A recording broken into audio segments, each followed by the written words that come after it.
I'm Mary F. Coates, and I'm a painter, currently working out of Iowa City, Iowa, which is where I attended grad school. I received my MFA in painting and drawing in 2013.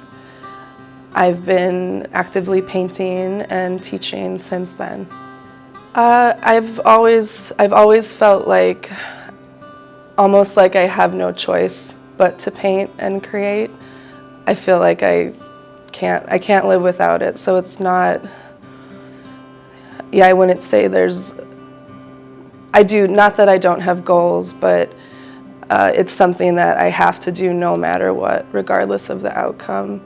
It helps keep me sane and make sense of the world. For the past several years, I've been obsessed with variations of an art shape. And a lot of that initiated from architecture, and then it took on a life of its own. And it's something I'm constantly looking for anywhere I am, or if I'm on the computer out in the world. Once I started looking for this shape, it just was everywhere, and it still feels like it's everywhere I go. And there's something, I think, again, a lot of making work for me is helping my mental health and helping just, feeling okay in the world. And I think that sort of mantra-esque way of looking at my work it's just very comforting and very motivating for me.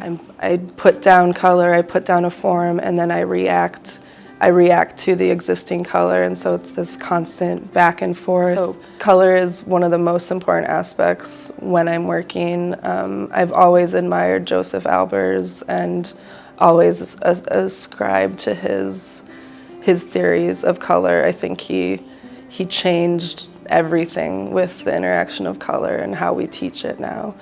And so he's been a huge influence, and the idea of elusive colors and I'm always interested in finding combinations where colors vibrate against each other, or the color changes within a shape based on what it's near, and I find that endlessly fascinating. So what I find most fascinating about that form and the variations of it is because it can be so many different things. It can be a space one can enter.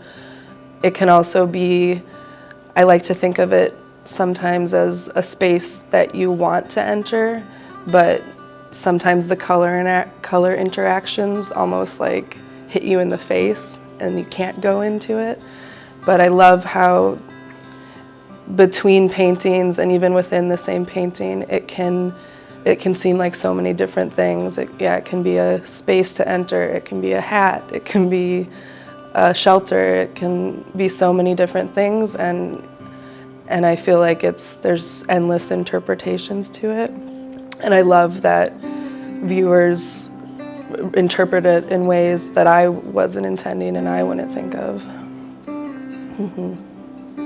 I always admired minimalist abstract painters, but I also found it terrifying. I think because I was so fascinated in it, and because there's a very small amount of factors making up the end result.